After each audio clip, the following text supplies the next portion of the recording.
All right, here's number 5 on 2019.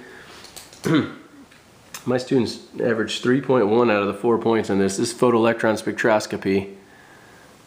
And so they did really well. You can get 75% of the questions. You're in great shape moving forward. So here it goes. It gives us a complete photo. It says a complete photoelectron spectrum of an element. That's a good thing for us. And its ground state is represented below. Ground state means we don't have any excited stuff. It is just the element. It's not an ion. And so we can go through and look at these things, and we've got 1s, 2, and 2s2, and 2p6, and 3s2, and 3p6, and 4s2. That's what that thing looks like. Good. And it starts us with what I just did. I'm not paying attention. It starts us with 5a. Says here, based on the spectrum, write the ground state equilibrium, electron configuration of the element. Perfect. So here we go. So 5a are these peaks.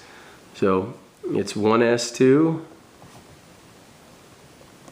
2s2, 2p6. This is nice. They drew on the bars for us. So if that's 2 electrons, then that's 4 and that's 6. So you can tell that those are 6 electrons high. You don't have to do any secret measurement stuff. Then 3s2, then 3p6. And then our last one is 4s2.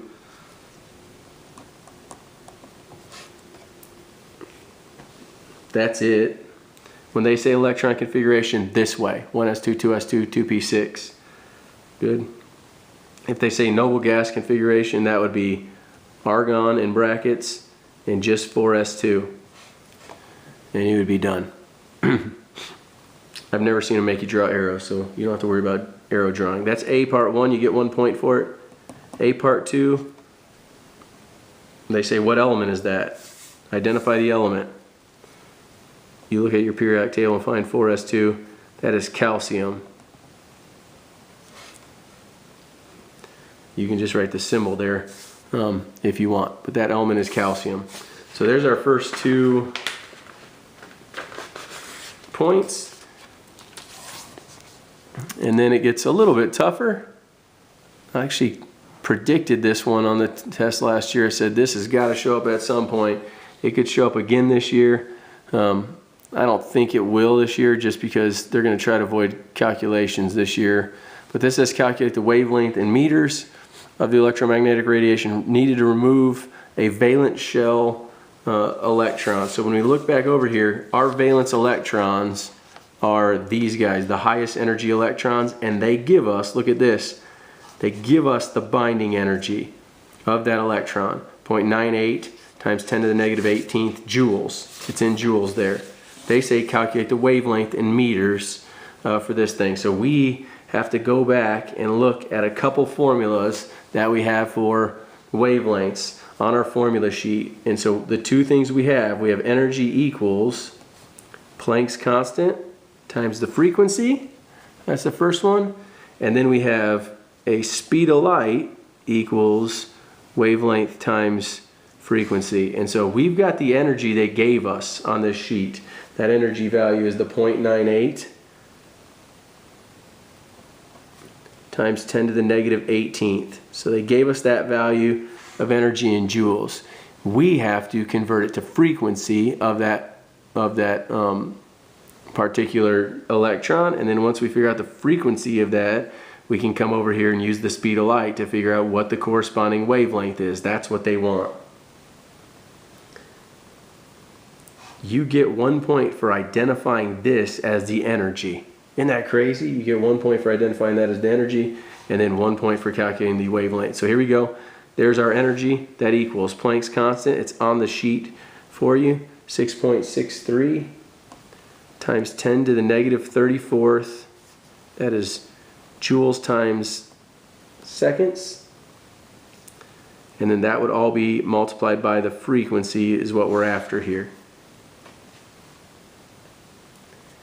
And so I divided those and found a frequency that's equal to 1.48 times 10 to the 15th.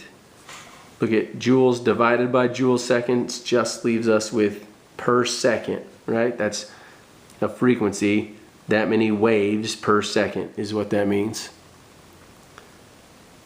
And then we're going to use our second formula here, the speed of light formula. Speed of light equals wavelength times frequency.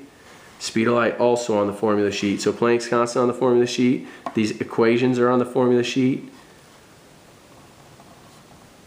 Speed of light is 3 times 10 to the 8th meters per second.